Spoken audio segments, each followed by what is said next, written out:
All right. Hi, everyone. Good morning. And once again, welcome to PMI PCC Agile series. Thank you, everyone, for joining on Saturday morning. So, as a part of Agile series, we started with this Agile Clinic Session, basically to take more questions from the participants, from the members. So that's the idea behind the Agile Clinics. And this is the last session before the conference, which is going to be happen on December 9th at T Hub. So for those who are joining for the first time, we are recording these sessions on the YouTube, and you can find it on the YouTube PMA Pearl City Hyderabad chapter PMA PCC. And we have playlist on Agile series 1, 2. Please pass it on to people who want to learn and get upgrade on Agile front. So, yeah. And so I'll take a few couple of minutes regarding the Agile conference. So this is our speaker lineup. Uh, Most of you know about our conference theme, customer-centric agility from startup to enterprise. This is an hybrid conference. So we have online and offline both speakers and participants as well. For those who have not registered, please do register. You have a discount code for those people who have joined today. I'll show you it in the next screen. So we have Ashutosh Bhattekar, who's now talking on Queen of Hearts gamification way to identify coaching style, and we have Al Shalavi, who is going to talking on mapping to bridge the gap between the customer and development. And then we have Dr. Sairam, who's talking on securing customer trust in agile environment. And then we have Shaman Tiku, who is a product folk. Going to talk on crafting customer-centric products and product thinking.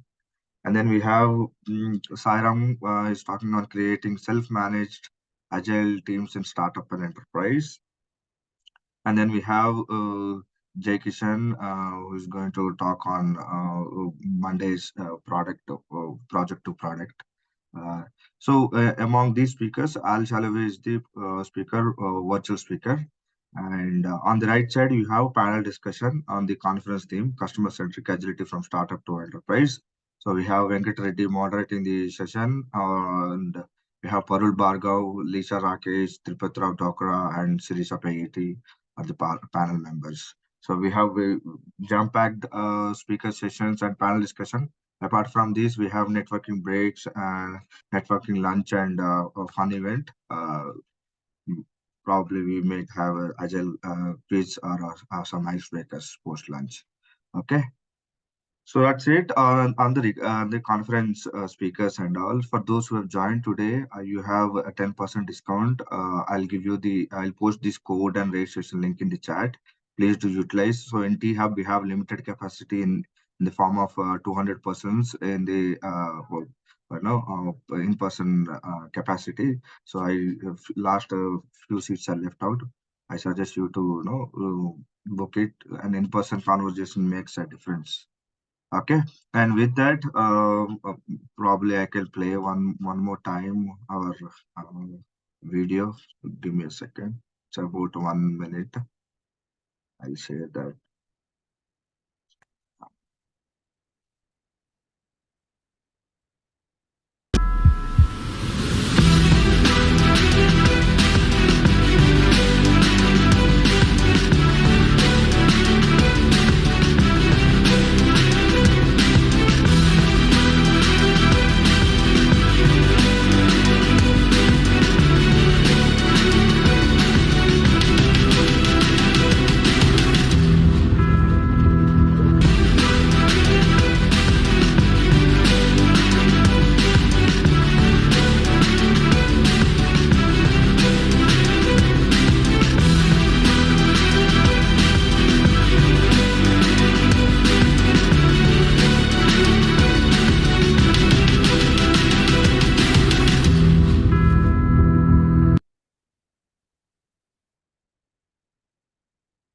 All right.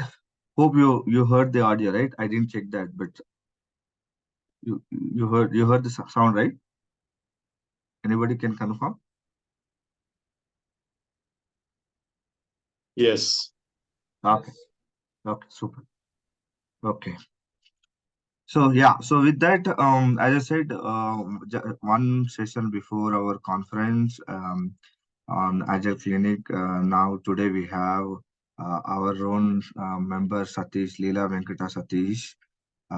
He'll be talking on Agile coaches and other leaders challenges and other stuff. So he is an agile coach, well-known name in the agile world, and he is an enterprise agility world community ambassador. And he has other community where he constantly uh, help or do service to agile leaders, SS Gurus. He is one is in that SS Gurus. And thank you very much, Satish, for coming forward and taking up this session. And yeah, now the forum is to you. Over to you. Thanks. Thanks, Vinay. Can you move to the next slide? Hi, everyone. You can move to the next slide. This is just an introduction about me. So, hi, everyone. Welcome to the session, today's session. So, we will quickly go through a couple of, not the slides, but the topics which are more relevant from the Agile coaches perspective. And then we can take up a couple of Q&A as well. And I'm hoping like some of the slides which we added or included might be addressing some of your questions or concerns. If not, we can still take it up towards end of the part as part of the Q&A. So the the first thing, whenever we get started, the first basic or the common question every time we get is like, uh, how I can get started as an Agile coach. I'm a Scrum Master. I want to move into the Agile coach space. How I want to, or how I can get started? What is the path, or what is the step? What is the approach? My recommendation or my suggestion is to start going to this Agile coaching growth wheel. It's not just for the new coaches who is getting started, who is already in the space of Agile coach as well. It is recommended to start referring or reviewing this Agile Coach growth wheel on a regular basis and see where we want to improve or where we need to progress further, or how we want to take it to the next step or the next level. Example, if we talk about the serving the team as a Scrum Master or as a project manager, as a program manager, we might be already serving the team level, but serving the business is the next step, right? So as you know, Agile coach, what are the role or what are the designation we are playing? The key intention is to help the business grow fast or fail fast, or making sure like as a business, as an organization, we can deliver in a fast pace. That's what the agile is all about, right? So how we as a coach can serve the business, how we as a coach can uh, have a conversation with our leaders, executives, stakeholders, especially in the service companies, right? So how we can have a interaction with our client stakeholders. Each and everything matters. Each and everything is relevant and important from the agile coach perspective. So that is the first important thing. The next thing what I want to mention or highlight is like, most of us might be moving from the scrum master role to agile coach role, so we might be well versed with the scrum, kanban, and the metrics, the reports, dashboards, Jira, Rally, or the ADO tools, and the tools perspective, scrum process perspective, we might be well versed already. Where the challenge might be coming is like the moment when we start coaching or mentoring the product owners, product managers, the architects, that is where we might start getting challenged, or we might get some uh, pushback, or we might get some ourselves. I'm not pretty sure how I can get started, how I can coach my product owner. I never played the role of product owner, or I never sliced a feature into user stories, or I never have any technical expertise. How can interact with my technical architect? These are the typical things, challenges, which any of us might come across when we start playing the role of an agile coach. Need not be the new agile coach, right? So I joined a new organization. So the first question I got from my architect in the first week of my interaction is like, Satish, I'm already working in this product for the last 30 years. How can you help me? A simple question he asked me. He's an architect. He's a executive architect, and the first simple question he asked me is like, I'm already in this field, I'm already in this product for the past 30 years. How can you help me? I asked the same question to him.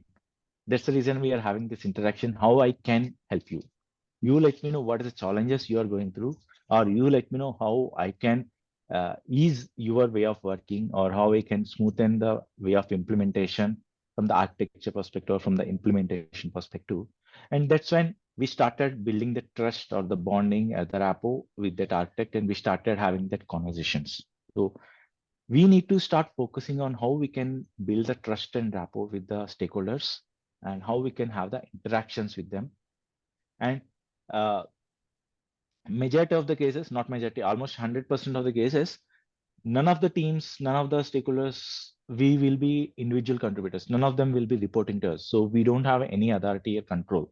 We are a true servant leaders or a true leader to that point, right? So without having the authority or the control, how we can uh, initiate the conversations, or how we can build a trust bonding, and how we can make sure they are understanding the process, they are understanding the implementation way of working, and how they can have the coordination with us, and how we can coordinate with them versus how they can coordinate with us.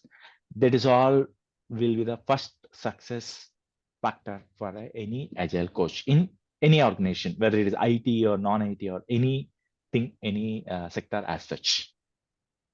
Right. On top of it, the domain knowledge also plays a key role. Why domain knowledge? I'm not going everything in detail. I'm just giving a quick glimpse. So in internal things, we already might be aware of it. So I'm not covering in detail, but the domain knowledge plays a very key role again.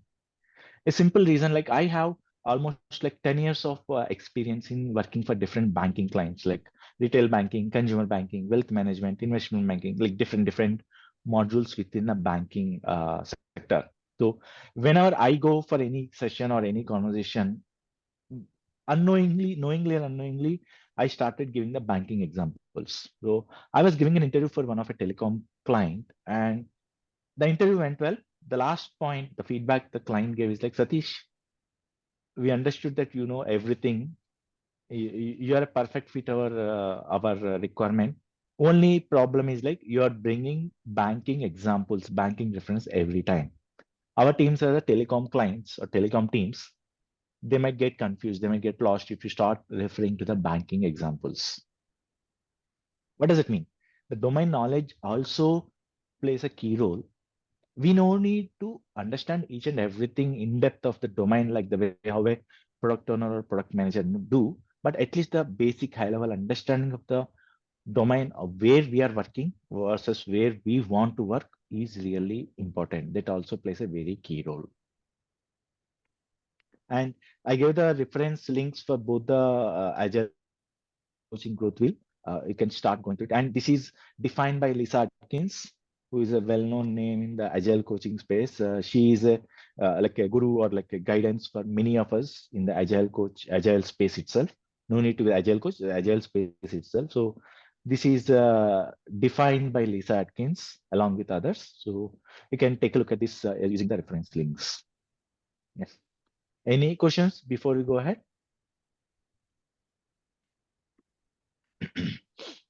Can you please post the link on the chat? I mean, it's not Sure, clickable. sure. Yes.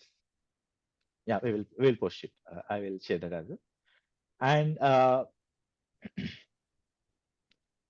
the next thing is like the same way we have the I will share the links, Vinay. I Yeah. have it. Yeah. So the next thing is similar thing in a different perspective, the agile coaching in a nutshell. This also I will, guess I have it in a PDF. I will share that in the as an attachment. So what is this? The agile coaching competency framework. So and the coaching stance. So Scrum Master, we all know that we have a different coaching stances where the Scrum Master need to play in different perspectives. Same is the case with the Agile Coach as well. We need to be a partner, we need to be a teacher, we need to be a facilitator, mentor, or the advisor, or the hands-on expert, or the visionary.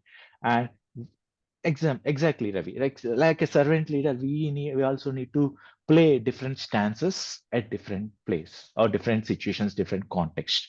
So that is where we need to start understanding which stance we have to play at what point of time, right? So that is the thing we need to start understanding it. And uh, I personally prefer or believe that agile coach role or the designation needs to be revised or defined as agile consultant.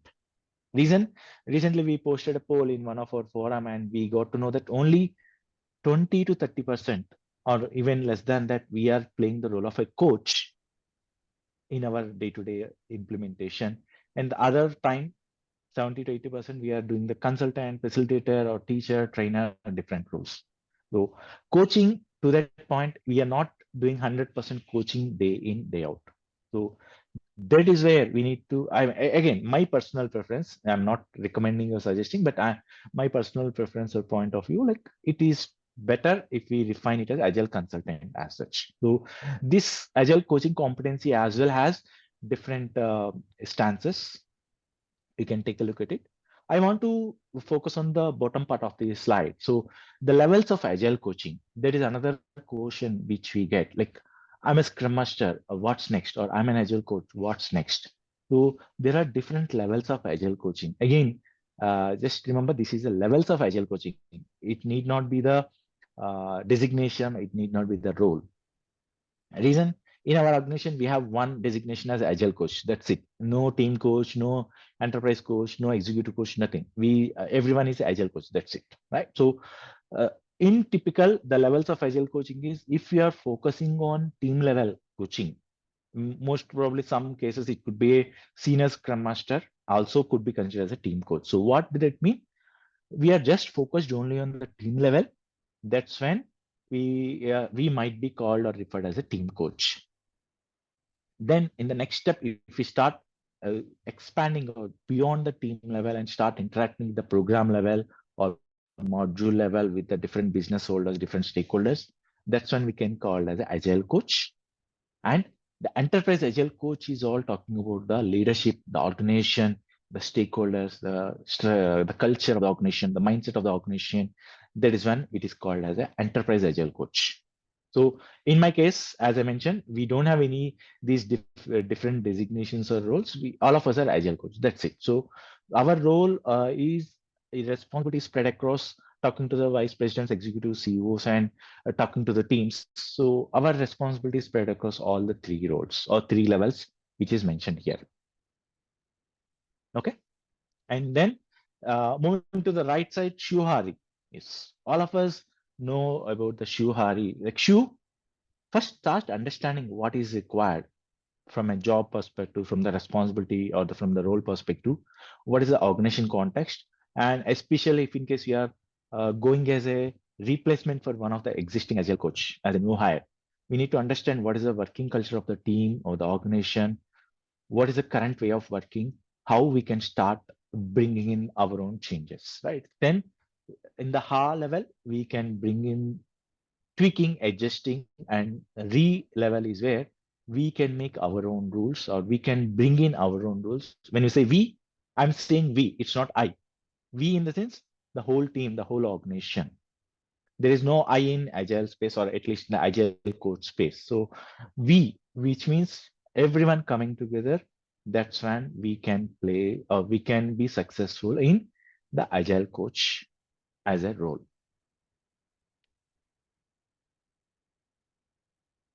Are you good?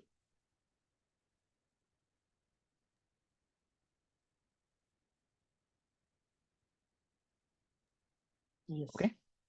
Thanks. Next, Vinay, can you move? Okay. Another question, the most common question. Hey, what certification shall I do? I am done with my ICP ACC 2 days course.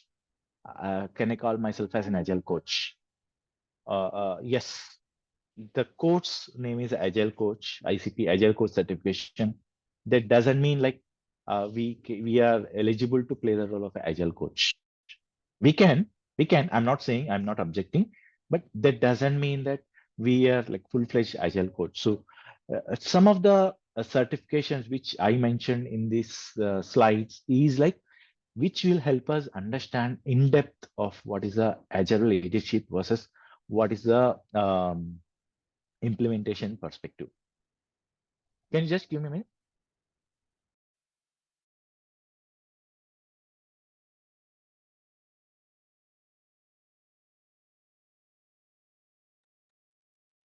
Yeah. Uh, from the Scrum Alliance, we have this certified agile leadership. Under that, we have 3 levels. So CL, E, T, and O. You can take a look at it from on the Scrum Alliance website. And that helps us to get more insights, more in-depth understanding of what is the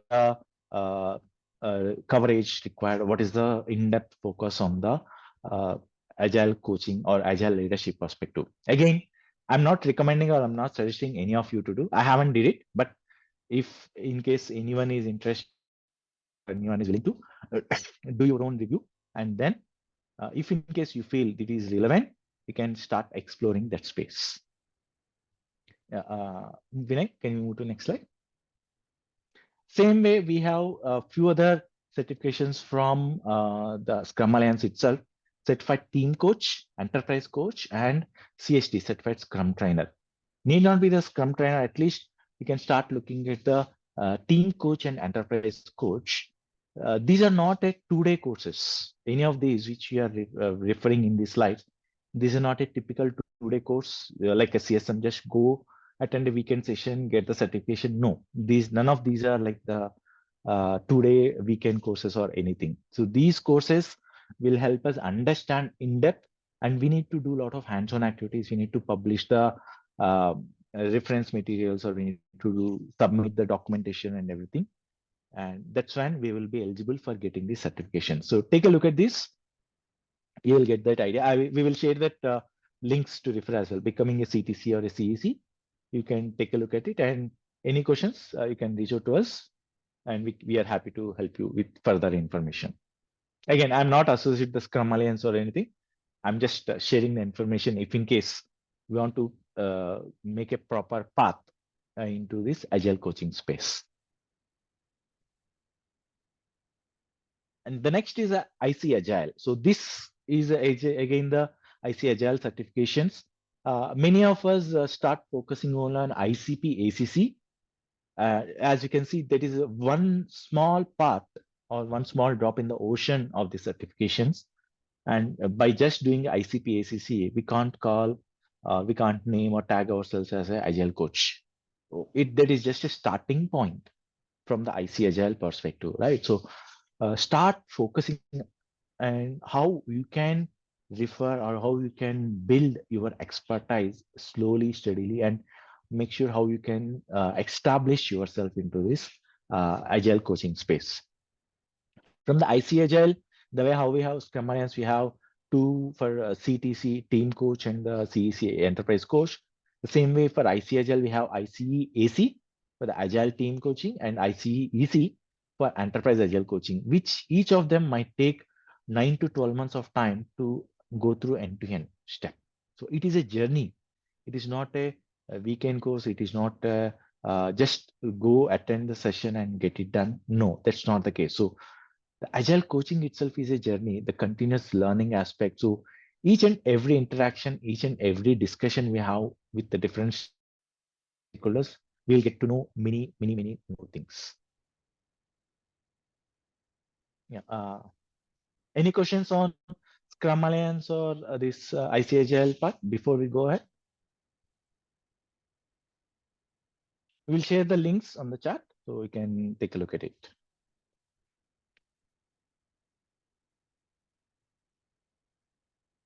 Okay. The next thing I want to touch is about the metrics. This is one of my favorite. Yes, thanks, Ravi. I haven't mentioned about the PMI explicitly because most of us know already about the PMI courses. Yes, definitely. The Disciplined Agile PMI is bringing the Disciplined Agile courses, which are also helping from the understanding and implementing the value stream, Disciplined Agile Coach, and the Senior Scrum Master, the Disciplined Agile as well. We can focus on, and we have many experts within our space as well who can train us in the discipline agile courses as well. So Vinay or the PMI team can help you all with the discipline agile courses, and we can get started with that. Yeah. The next thing I want to touch base about the metrics. This is one of my favorite cartoon whenever we talk about the metrics. As a scrum master, we can focus on the velocity, capacity, the burn on chart, burn up chart, or any other thing. The moment we start moving, or the moment we start playing the role of agile coach, all those things will not be relevant. Those are required. Those are required. The way how the doctor in this cartoon is referring to the cholesterol level or the BP or the sugar level, but that's not the case. That is not sufficient. Here in this cartoon, the doctor is not taking a look at the patient. He's just looking at the metrics or the health report of the patient, but that's not sufficient. We need to work closely with the teams. We need to work closely with the stakeholders, the business teams, the leaders. We need to understand what's going on, what's the challenges, what's the pain points, and where they need to improve or how they can improve, what's the challenge problem they are going through. Only then they will be able to succeed. They will be able to improve their way of working. We can't just simply say that I'm an agile coach, I don't work with the team, it is a responsibility of scrum master. It won't work, because scrum master also might be new to the agile space, or scrum master also might be learning. They might not be having enough expertise in going in depth, in detail about the metrics part as well. So it is our role as an agile coach to ensure bringing that systemic thinking of end-to-end perspective and make sure what sort of metrics we want to publish to our stakeholders. There's a question we get many times in the forums. I guess the same question we got for today's session as well. What is the metrics we need to measure, or what are the metrics we need to publish as as an agile coach? We now need to publish the metrics, but we need to publish, or we need to track the metrics which are relevant to the business perspective, which will give some value to the end user perspective, or from the organization, from the business perspective. So we need to have a conversation with the leadership, and we need to see what is benefit or beneficial for them, right? My example, like our CEO and vice president visited Hyderabad last year, and we had a not last year, sorry, this year we had a conversation with them. One simple thing they mentioned is like, Satish, we don't care what's the velocity of a team. When you have like 300, 400 teams in the organization, it doesn't matter for the leaders or the executives what's the velocity of each and every team, what's the defect coverage, what's the automation percentage. It doesn't matter to the executives. What matters end of the day for them is like, what is the new functionality which is going into the production to the customers, and how much business impact it could be making. So if you start publishing about like these are the velocity of 200 agile teams, and this is the automation coverage of the 200 agile teams, that won't help the leaders, that won't help the executives, directors, right? So, or the clients as well. We need to understand what is relevant from their perspective, and we need to start focusing on those metrics. That's what we call as measure what matters. Don't focus on what is not giving any value or benefit. It is indirectly lean, right? So we are focusing on generating the reports, metrics, which is not bringing any value to the organization or to the stakeholders. Why we need to worry? Why we need to focus on that? We can generate using the automatic reports, but focus on maybe the 2, 3 metrics. What is relevant to the end users? What is relevant to your executives, stakeholders? Okay, we are good with the metrics.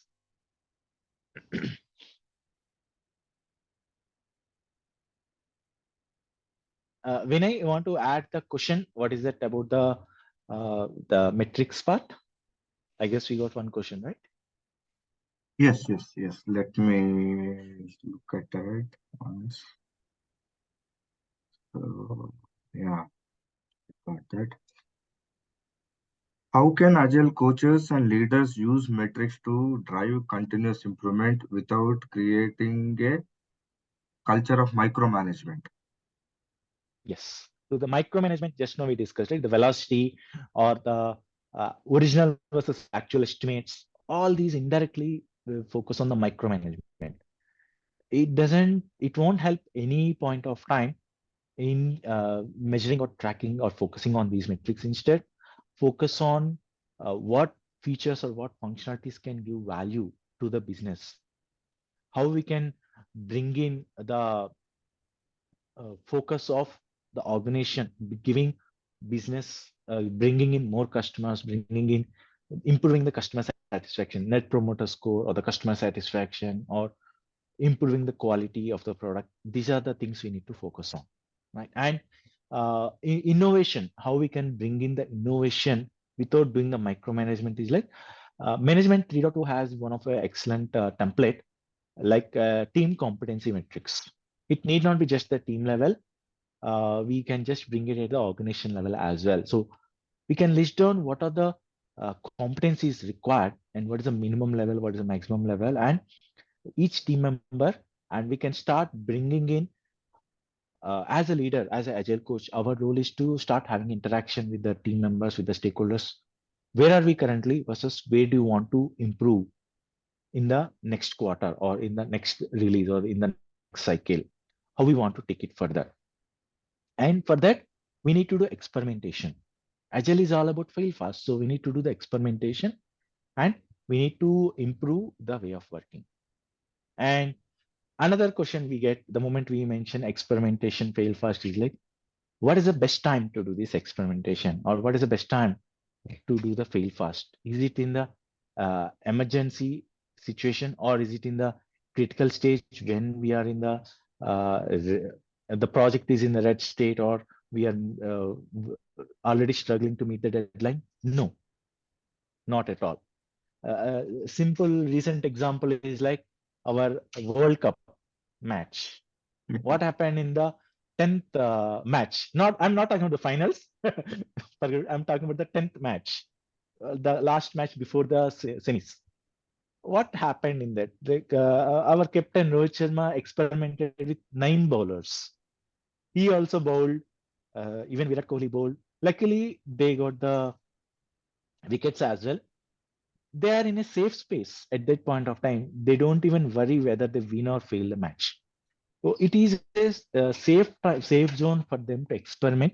It is their safe zone for them to innovate and try different perspectives and get that. The same is the case. We need to try to follow in the projects as well. Need not be the agile coach. It is for the leaders as well, right? So when you're in a starting stage or when you're in the comfort level, start doing the experimentations. When you're in the critical position of the match, let's suppose if you have to win the match and you have only 1 over, and we know that the opponent might hit sixes, we might not try with a new bowler or inexperienced bowler. We will try to go with a experienced bowler so that we can control the opponent. Same is the case with the experimentation or innovation or the fail fast technique as such.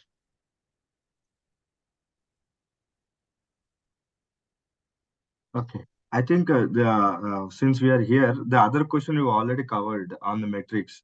Like, what key metrics do you believe are crucial for measuring the success of agile teams and leadership? That's what we have covered. So with that, I think Yes. two questions are covered. Yeah. Okay. Yeah. And this is again a recent post on LinkedIn. I just took it from LinkedIn just for the benefit of our participants for our discussion today. Just don't focus on enforcing the frameworks. Again, as I mentioned, the leaders doesn't worry whether we are following SAFe or Scrum at Scale or Nexus or Spotify or any of the framework or Discipline Agile. No, framework is not the important thing. We need, again, framework is important, but at the same time, we just don't need to stick to the framework. Same way, we as Agile coach might not be having answers for each and everything. And we can't just keep on only asking the questions. The professional coaching, the ICF, I'm ICF certified, so that's why I'm mentioning that. So the ICF professional coaching, it will just focus that the coaching stance is just asking questions. If I say that I'm a professional certified coach, I will just ask the questions. I might be out of the organization or the engagement in the next moment. So we can't just only ask the questions. And at the same time, we shouldn't be obsessed over the tools or the process. No, we need to start focusing on how we can help the uh, organization understand the agile mindset, how we can bring in the value, how we can make sure the psychological safety is provided, or how we can make sure the experimentation failure just now we discussed, and how we can bring in the inclusion part. We talk about like diversity, equity, and inclusion. That is not just about the having like 40% of women employees or differently abled employees. No, that's not the case. The inclusion means each and every team member, each and every associate should be able to share, should be able to open up, bring in their thoughts and bring in their ideas, views, and everything should be considered. That's what the inclusion is all about, right? So these are, we need to start focusing on these rather than just focusing more on the frameworks or just asking the questions or being obsessed with the tools and the process. And the last thing is like reducing the dependency on you being there. As a servant leader, as a true leader, whether it is a scrum master or agile coach, uh, how do we succeed as a scrum master or agile coach is like the moment when the team was able to do a self-organized, self-managed, they were able to be successful on their own, they're able to take the things on their own. And that's when we can move on to the next engagement or the next project or next client. We can't keep on babysitting, we can't closely work with the teams. That's not a success criteria as per my personal opinion. Are you good?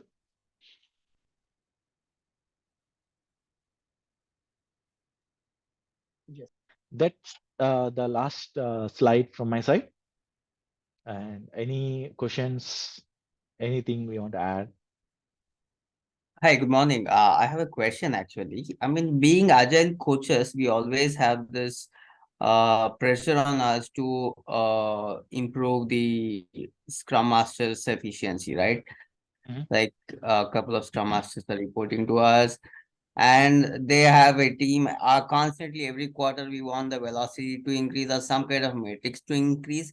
mhm, But I mean, how do you address the burnout of the teams? Teams feel so. Especially when the product owners are very dynamic, they want more and more work on the table. mhm. I mean, don't you think it is completely against our PMI's initial thing, and we are burdening the team, and that will definitely. I don't know what is this happening. And Uh, Vinay, you also answer this, right? I will take I'll it up ask before Satish to Vinay. respond, then I will respond. Yeah, go ahead. Sure, sure. So I will again take a generic example so that it will be easy for us to discuss. Uh, Indian Railways, or maybe our Prime Minister or Indian Railway Minister, if they want to uh, improve the speed of the trains, can we just force the drivers or the guards of the train to increase the speed and go ahead? No, it won't work. Accident might happen, right? So what is that the support we are getting from the leadership team for building the infrastructure? When we say building the infrastructure, bringing up the automation frameworks or building up the CI/CD pipelines. Without having that, if you are just focusing on or forcing the team to improve the velocity, it won't work. It won't succeed. So last week, I'm having a conversation with one of the agile coach. Their point is like their organization don't want to invest on automation. They are doing the manual testing itself, but at the same time, they don't want to uh, have the spillover of the stories. One way the leadership is not ready to invest in the infrastructure, how can you expect the teams to improve the velocity? Right. So at that point of time, it is not we as agile coach, it is not we should go and talk or to the scrum masters or the teams. Instead, first step, we need to go and talk to the leaders. Hey, you're expecting your team to improve your velocity. So what is the support you are ready to provide to your team? These are the different aspects which the team can improve with your guidance, with your support. So first, as a leader, you involve, you provide your support. We are not magicians to just do the magic overnight and get the improvements of the thing overnight, right? So we need to have, that's where the role of agile coach comes into picture, right? We need to have the conversation with the leaders. We need to make sure the leaders are involved, they are focused, and they are make sure they are aligned with it. Otherwise, I will simply say that you are not ready to invest in these frameworks or the infrastructure improvement. Don't expect the team to improve their velocity. Right? One of the engagement where I worked as an agile coach, they don't have a CI/CD pipeline. They have the pipeline, but their code merge, code integration is once a sprint, once in 2 weeks, because it is a manual process. It takes 2 weeks of time to integrate, merge the code and everything. Then how can we expect the team to complete everything end of every sprint? It won't, because the moment we integrate, we all know that there might be some issues, some challenges, or what if some stories got completed towards end of the sprint, right? So without the support of the leaders, the stakeholders, we can't help the teams improve their velocity. Improving the velocity doesn't mean forcing the teams any point of time. Does it answer your question, Ashwin?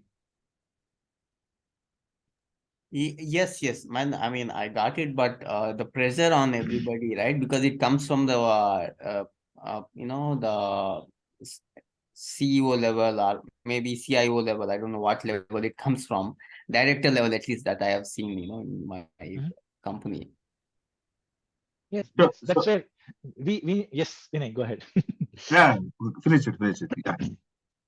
That's where we should have that courage, the one of the scrum value, right? So we should have the courage to talk to the leader. Hey, you are expecting this improvement for the team. Yes.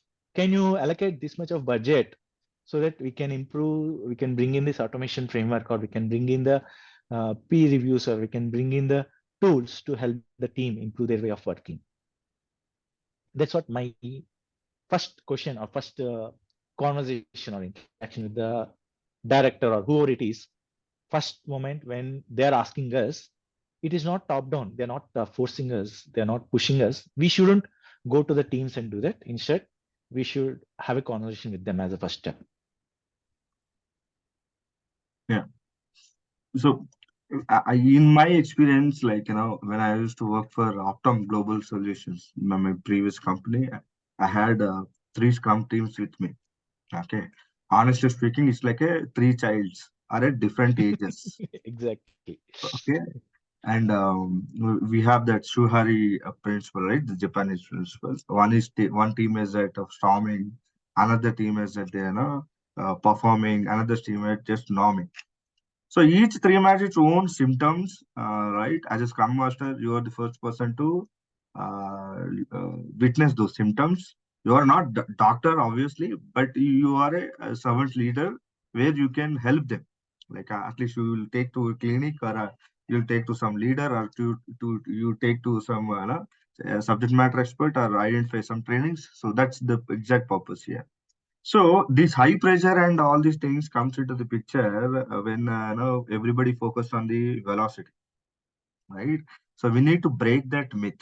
Okay, as a Scrum Master, you tell if somebody is coming at director level or at the above leadership, if somebody is coming and they're saying I'm seeing 20 points less velocity points less when compared to previous sprint and all.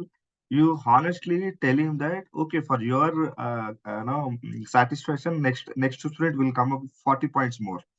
Is that fine for you? Or what does it value delivering to the customer? So this kind of honest conversation should happen. When this honest conversation will happen, when there is a safe environment, when there is a psychological safety levels are more, when there is a trust is more. So these kind of the intangible things are very matters here. Whatever we are talking, Satish, he really quoted beautiful examples there. Automation, tool setup, or the environment. Yes, I agree. For all those things, we need money. But whatever I am saying, for this, we need human intelligence or emotional intelligence. This is the best spot where everybody or most of us will fail. No doubt about it. Okay. And today's world where we have you have YouTube, Google, even ChatGPT, you can learn anything skill wise, technical skill wise. I don't see it as a cakewalk, but it's a very feasible thing when we compare the last decade. But still, even ChatGPT is failing at the emotional part or human element part, right? So as a Scrum Master, you're not mere facilitator or admin opening call or closing call or giving in Zira, pull some reports and giving something whoever. I don't think that is well taken 5 years back or 10 years back. At least when I was started as a Scrum Master, those are the fancy terms. Now nobody, at least at leadership level, nobody should care it. If they are caring, they are not agile teams. If they are quoting as agile teams, then that is a vanilla flavor on chocolate ice cream. Simple. Okay.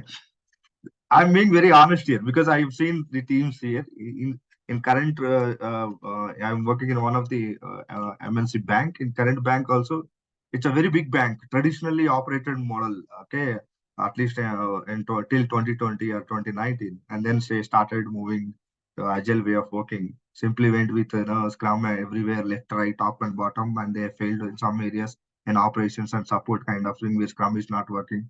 Now, as soon I start, my first assignment was to work on Kanban. So these things all need to be visualized by leaders.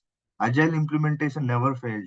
Any framework never failed. It is the people who have implemented that failed, right?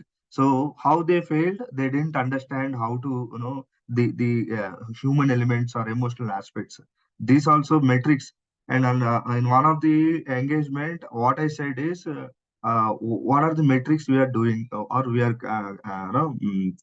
try to follow up or try to focus or try to aim for it. They said velocity. And why we have choose velocity? That gives the understanding that how team is performing. Okay. Do you really care about team performance or customer satisfaction? I asked. Then said, yeah, customer satisfaction. Then why we are not measuring customer satisfaction? Then why? What is the use of measuring the velocity? No, I'll understand how many story points are completed, how many volume of work is completed, and that directly reflects to the customer care. So that is your understanding. That is a myth. There is a gap in that.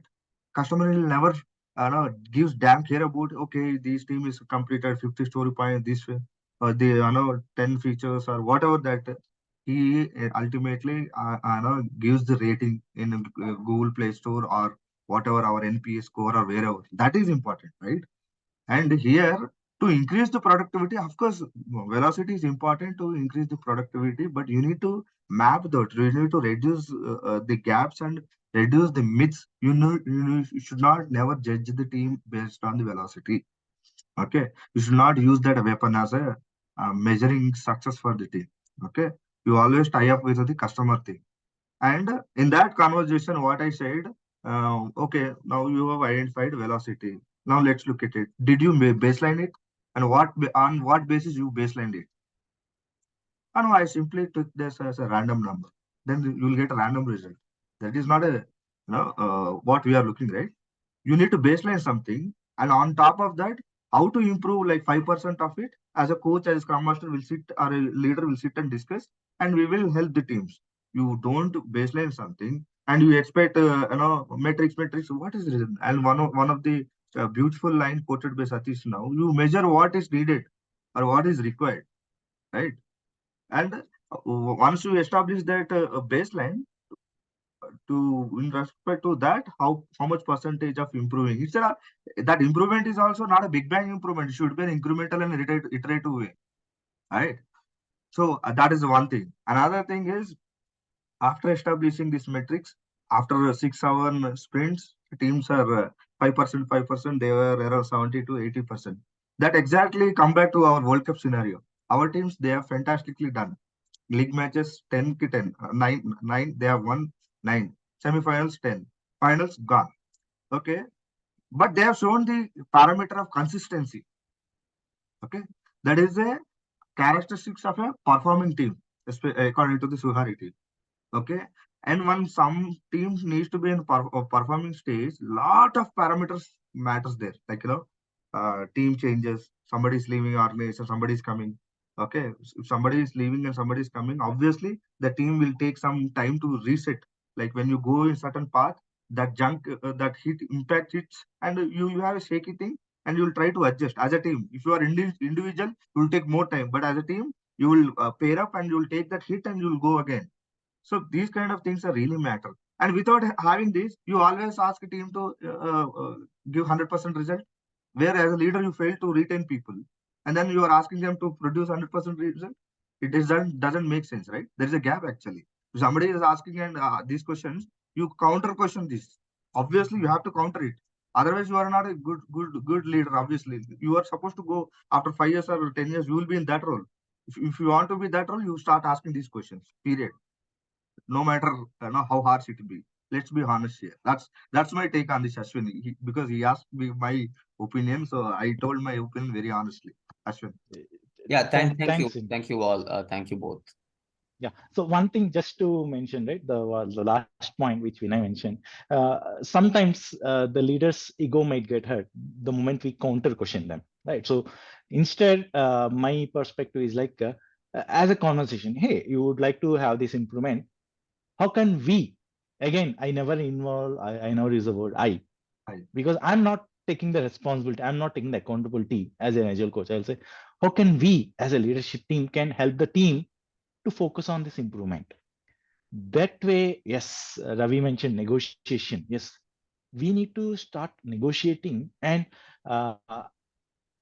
with the leaders. At the same time, majority of the leaders, they don't like the word no. The Yeah. moment we say no, we can't get it done, or no, we don't want to do it done, that's it. We might be out of the game. So we need to start tweaking, adjusting the way we have the conversation. Hey, you would like your team to improve your velocity by 20 points? Fair enough, we can get it done. Before that, what is the support you can provide us or to the team? Or how do we, both of us, can help the team focus on that improvement? Or for improving the velocity, what is the customer satisfaction or what is the customer criteria we are targeting to improve this? The same logic can go for the prioritization as well. Another question typically we get is like, how do we know whether the product owner is prioritizing the proper user stories or proper features? We can ask the question, okay, by implementing these user stories or features, how much of the customer satisfaction we can increase, or which of the metric or which of the OKR it is helping us improve? We don't need to know each and everything from the domain perspective, but by asking these questions, that's what the role of agile coach, right? Asking the powerful questions. It's not like a shoot at sight. We shouldn't fight, and they shouldn't feel like we are asking a question. Instead, they should feel like we are having a conversation, interaction with them. So it all boils down to how the way we frame the question or the statement. I won't call it as a question. I will call it as a statement. How we are bringing up that statement and having that interaction, that matters for the next steps. Yeah, makes sense. Yeah, I think see, the negotiation and these kind of powerful questions asking, it's a very important skill, as I always believe in. You do a lot of networking, not only the outside, inside organization also. You have to have everything cannot be done in a call like this, like a official call or meeting. You need to have a one-on-one conversations, like how we daily talk, especially in virtual world also. You call a certain person for certain reason. Then whenever you get an opportunity, spend some extra time to understand what's going on. How we can do that. Most of the things will happen in offline conversation rather than the official conversations or the meetings, right? So in order to do that, you should be very good at networking and having that maintaining that relationship with colleagues and with the inside your team and outside the team, inside the organization. Those are really matters a lot, because nobody will do anything in the call. Okay, now it is we are in very different world, right? Nobody will openly come and help you, right? Though we say everything, now everybody is good at quoting everything, examples and all, but the end of the day, the ground realities are different. Okay, so let's take questions. I have one question which we haven't touched upon still now. Okay. Mm, So, as organizations scale agile practices, what advice we can give for leaders and coaches in maintaining that agility? Mhm, mhm. Maintaining the agility, the scaling, the first step, anytime we go for scaling, first step, we need to understand the basics, the ground level foundation of the teams, understood the agile, whether it is Scrum, Kanban, or any agile way of working. The teams, base level teams should understand it. Then we need to start implementing or incremental scaling from the implementation perspective. And the leaders focus should be like how we can drive the innovation or how we can bring the teams together, how we can make sure, especially when the drastic changes come, right? Recently, our organization, we have a yearly strategy, typically for any other organization do, but all of a sudden we started observing the AI is picking up. So immediately we had that change in the strategy, and we brought in, like, we now released a collaboration AI and ML with the Microsoft and with AWS within a couple of months. So for that, and there is at the scaling at the enterprise level. So for that, what is the success criteria we followed? We made sure the leaders set the context of the vision strategy changes to all the teams. Why we are changing, what is the reason the change came up, and what is the benefit of doing the change, right? That way, everyone who is working on the implementation will get a clarity of the changes, the prioritization, scope changes, and everything. And what is the success criteria, or how we are going to help the end users by focusing on it right now rather than waiting it at a later point of time. So having a clear context of vision, strategy, and a roadmap, communication to the team, especially when the changes are coming up at the scaling level. Scaling in the sense, like when you have multiple teams working on the implementation of the solution, the role of the leaders is to bring in every team together, and especially make sure when you have the cross dependencies, the collaboration required across the teams, we need to set the leaders should set the clear context to all the teams.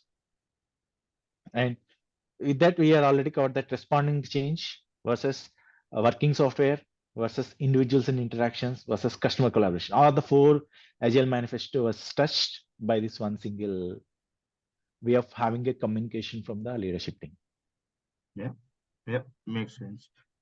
Any questions from the participants? You can type in the chat or you can unmute yourself and ask Satish directly. On Agile coaches, any challenges currently? If you are following Agile, what is the challenges? If you are not following Agile, what makes you to stop to implement Agile? Any question? We are open. Uh, I mean, before any question comes up, I just want to add one point on the theme, the customer centricity.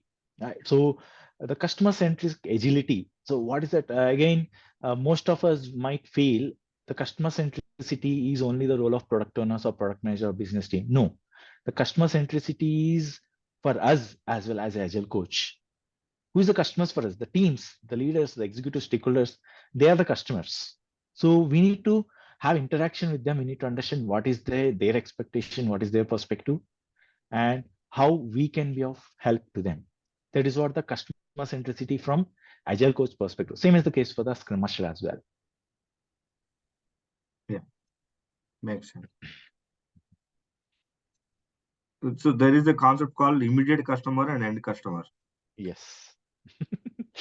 So as a Agile coach, we have immediate customers as the teams, Scrum Masters, product owners. and end customer is our end users. Yeah, makes sense. Yeah. From the group, any one question before we close it off? I think the other questions what I got from the participants, Satish, it's more or less covered. I just covered the last asked the last question. Any questions from the group? Yeah, Vinay, Go this is Antram here. Yes. Just a quick question. Just wanted to know what are the views of Satish, and probably you can also add. Now, when teams are busy, focused on delivering with the Scrum Master, product owner, teams are already very much sort of in the sort of, in the process of delivering and have their own issues, etc. While they are sort of, I'm talking about a situation wherein the teams are already established. Mhm. Okay. In this scenario, where do you think Agile Coach can add value? Because they're already stuck already with their issues, problems, delivering, meeting the customer deadlines. As some other person was saying, there are lots of things which management wants. When they're busy with trying to meet all these things, where will the Agile Coach fit in? How will he have sort of a stand to add value? How can he create that space? Thanks, Anand, for that question. So my perspective, my way of working is like I won't directly go to the team. Instead, I will have the conversation with three stakeholders: Scrum Master, product owner, and manager or the stakeholder of the team, whoever it is leading or guiding the team. So these are the three stakeholders. I will have a one-on-one conversation plus the common conversation as well to figure out the team is already going through a lot of challenges or the pressure or stress. How can we help the team? What support the team might require from either the leadership or from the prioritization perspective, or what could be the challenge we as a leaders can help the team improve their way of working. We don't directly go to the team and disturb them or divert them. So that's my way of working, Anand. So we will talk to the stakeholders first and then understand how we can bring in value to the team. And some cases, the Scrum Master might be able to help the team or guide the team with our guidance or with our interaction. Or some cases, Scrum Master also might ask like, "Hey, Satish, can you come and talk to the team?" If that is the case, yes, directly we can go and talk to them with involving the Scrum Master without bypassing the Scrum Master, right? So we'll involve the Scrum Master and product owner also as required, and we can have a conversation with the team whenever the team has some opportunity to have a conversation. We don't go and disturb the team way of working. If in case they're already stressed out and they're already working on the, suppose tomorrow is their deadline. If we go and start having interaction, they might immediately say, Satish, don't disturb us. Let us finish our work.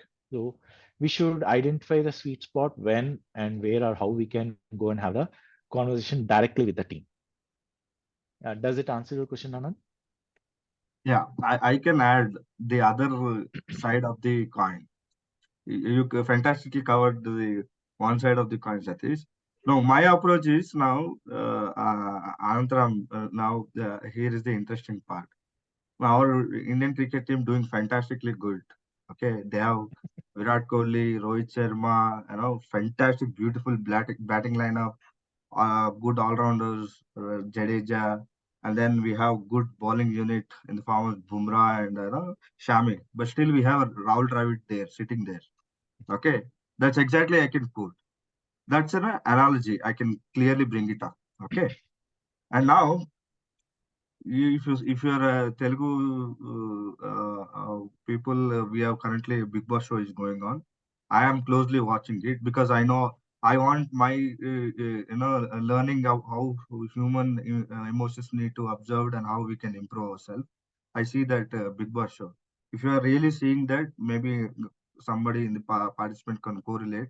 Shivaji is like a coach there. He will not play every game, but Prashant and other folks are very good at playing and they are playing. For them also, he is the person behind and motivating them. Okay, but he is there. Actually as a contestant, but he's more playing like a coach there. Okay, that's exactly happens with the teams also. No, on the ground, scrum masters, and then product team, a product owner, and the delivery team is beautifully doing this stuff. But somebody from outside world has to see them. What are the improvement areas? What are the gaps? How they are doing? Where now they are at the A level, like performance level, A, B, C, A being a top. How we can make A plus or A plus plus? There is always scope, and that is how the agile coach will come there. And the question what you asked is, this is the hard coach question in these days with the agile coach interviews. I recently have given one interview as well. I have given left, right, and top, bottom answer for this was my answer. Okay, because see, even with the team changes going on, if you see, none of the team is got didn't got impacted. Like every now and then you have people leaving and coming to the team. That's a period, right? And without disturbing the team for 3 to 6 months, do you believe is that really possible in the ground in today's environment? No, right? None of the or most of the teams they have this change. Whenever there is a change, there is a scope for the derailing this stuff. Whenever this derailing is going happening, agile coach will come. Of course, this element is greatly missed by the leaders, right? They see that this is a overhead, and that is happened with project managers also. If you will, we are all project managers, right? How we know how organizations at times feel we are a overhead, but at the end of the day, if they feel that, they will pay it later. Okay, one that damages happen, they realize, oh, or some people might not even realize it. So the point is, as an agile coach, you have a lot of things to do. Like what I said, Satish was saying, not directly talking to the team, but you can talk to Scrum Masters, how he can, help him and ask somebody. We need to have this neutral voice. Okay, who is the liaison between the team and the product owner? Scrum Master. Who is the liaison between the team and the customer? Is product owner. Who is the liaison between the Scrum Master, product owner, and team? Agile coach. Who is the license between all these things? Is from the leadership and the team, Agile coach. If there is no kind of role, there is no scope for negotiation. There is only one way, and over a period of time, team will burn out. They'll burn out, and they stop. They kind of become a machines. Every time you go and ask, hey, deliver this. There is a in if you see the scale agile framework, I'm not favor of that, but still in scaled agile framework, there is a sprint called IP sprint, which is called as innovation and planning sprint. In innovation and planning sprint, you have a good amount of time to focus on innovation, and what something has been not completed fully. You have some buffer time to finish it off. Properly sit and think, okay, what we have done, and what could be our next step and all. Here we also agile coaches are a more important role to come, and you need somebody to facilitate all these things. Not everything is done by team. That's why Scrum Master is there. Not everything is done by Scrum Master. That's why Product Owner is there. Not everything is done by Product Owner. That's why next level Agile Coach is there. Not everything is done by Agile Coaches. We have transformation leaders, change agents, directors, vice presidents. So if somebody is asking question, if you want to save a few bucks, it's up to his at the cost of something is gone. Period. He might not realize now, but after a few sprints or after something, he will realize. If it is not happening, okay, so well and good. Thank you. We are a role model. We will do the. We will study that case model, how you have done it, and we will try to learn from it. Simple. That's an again honest answer. Thank So you. Thank you. just to add on one more point, Ananta, the role of the coach comes like we need to have a regular interaction or conversation with the scrum masters, the product owners, and the stakeholders. Not when they're in the challenge or when they're in the problem. Typically, I schedule one-on-one conversations either as part of Scrum Master COP or as part of a regular interaction with the Scrum Masters and the product owners. That way, we can have a conversation with them how we can try to help the teams at the earliest possible. No need to wait until the last moment. We should be proactive. We shouldn't be reactive any point of time. Reactive measures is like applying a band-aid to the damage happened. Instead, we should be proactive and we should try to see how we can rather make the team not end up in that situation. What best we can do to the possible extent. If we can start having the that focus, and if you can start having the regular interaction with the scrum masters and product owners, or no need to even have a conversation with them, we can simply create our own dashboard and we can quickly take a look at how the teams are doing. Of course, it will go back to that the cartoon which we displayed. So just don't look at that metrics or the dashboard. Have a regular interaction. Individual interactions is what matters, right? So have a regular interaction with our scrum masters or the product owners, and maybe one-on-one as well if required, because not everyone is comfortable bringing in the challenge. Let's suppose now we have 20 folks. If let's suppose Vinay's team is having a challenge, Vinay might not be comfortable in sharing that his team is having a challenge in front of all the 20 scrum masters. Instead, like, Vinay can reach out to me, saying that Satish, can we have a one-on-one conversation? So how we can help our team. Vinay, I'm just taking your name, right? So Perfect. that way, having that conversation with the scrum masters and product owners help a lot. Yeah. Yeah. Yeah. Thank you. Thank you for your detailed answers, Satish and Vinay. Just want to add just one more supplementary question to that. Like organizations trying to save money, you know that, right? You all agree. So they are sort of looking at, can this role of agile coach be taken over? Can this hat be worn by Scrum Master or product owner? What do you think? Vinay, you want to take it up? I will add on top of it. Sure. Sure. Yeah, I mean that's the reason actually in the market you seeing some of the laying off is happening by I think last year or this year, Satish, one This of year. the this year finance organization started, and it has got ripple effect also. Other people also started seeing that they started laying off. I'm talking about not generic layoff. I'm talking about agile coaches, especially to agile coaches. We have many folks around us who have got impacted. Okay, so yeah, there is that kind of understanding is there. It is purely because of improper understanding, or see, it happened with project managers also. Honestly speaking, earlier. Okay, whenever some organization is in crisis, when they wanted to do some cost cutting, obviously the if you are really a thoughtful leader, you won't remove people who are creating actual value. We are a indirect value creators, agile coaches. Okay, it is quite natural that scenario, like okay, let me take away these guys, agile coaches, where we don't have immediate impact. Let's say if you remove some development team, that will have an immediate impact. Like somebody, some application is on the no hit, some bug is coming, somebody has to fix. The agile coaches will not fix, right? So they might have this kind of understanding, but in long run, they will pay for it because see, at one point of time, you will have only option to save you or that guy. Obviously, you will save them, and maybe once you get get on track, probably he might pull it. And these companies, I think in January and February they started on one company. Now what I hear from same company is they are going for contract consultants, right? Why they have done it? Because they have got some settling thing by protecting their engineering and development team, and they have to sacrifice these agile coaches. And at the end of the day, once they got no stabilized, now they are looking for this consultant help. Again, that is the trend. Satish rightly touched in the beginning of the call, where agile coaches are more of agile consultants. Yeah, Satish. Yeah.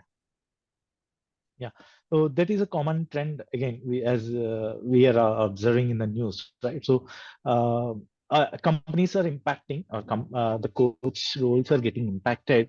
Um, One thing what the companies are trying to showcase is like we are well established, we are well versed, we are in that performing stage. We don't need agile coaches, and we are relieving, letting them go off.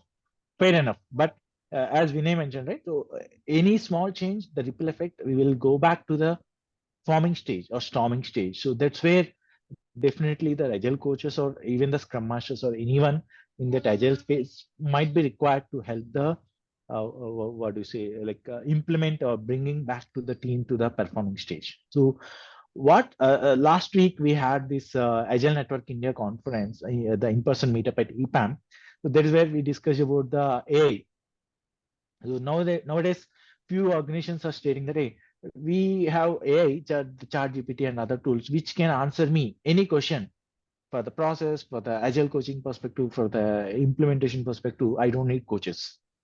Yes, fair enough. I can understand it. But even for that, we need to understand what is the prompt, what is the way you need to ask the question. If you are the leader, you are letting me go off as an agile coach.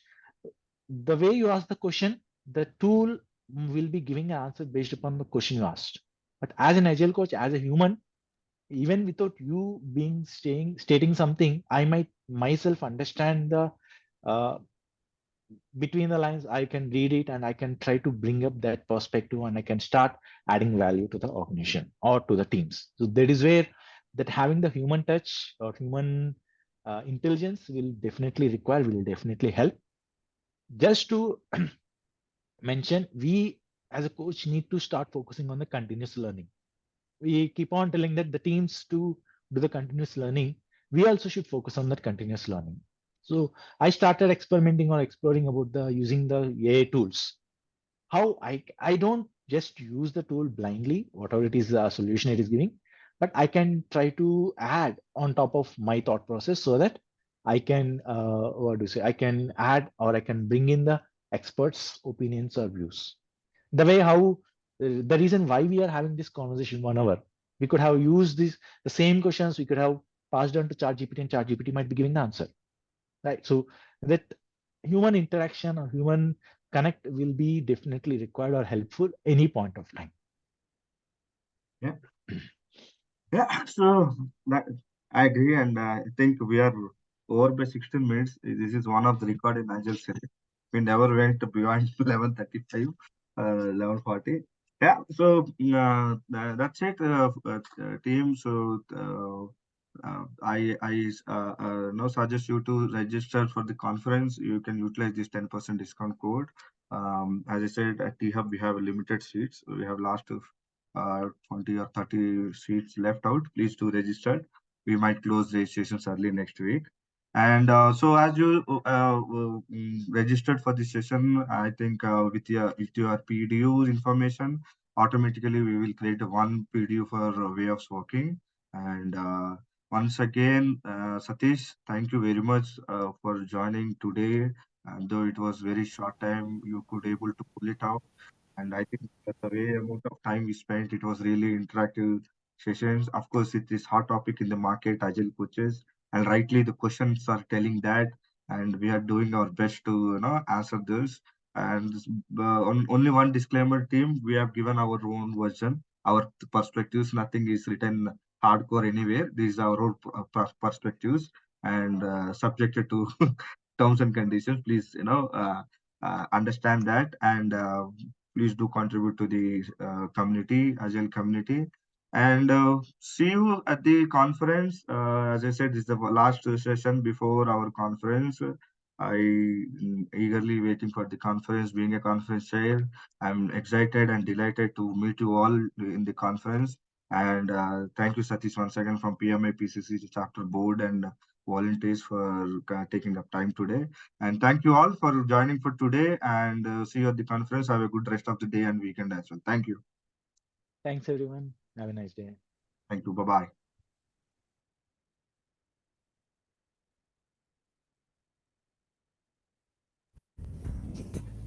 Hi, Vinay. Yes. We should have three PDU for this Agile series, right? Yeah. Yes, not at credited, right? I think for the last two sessions we have credited. This one will No, you will be you will be getting in next 2 to 3 days. I didn't get those two. Can you please ping in the Telegram group if you're a part so that our events I am not a part for Telegram group. you're not a part? Telegram group, how Okay. how should You we? you can ping me in the WhatsApp. I'll give you the WhatsApp. Just give me a WhatsApp number. Yeah. Before that, I'll stop the recording. It's recording. Okay, okay, great.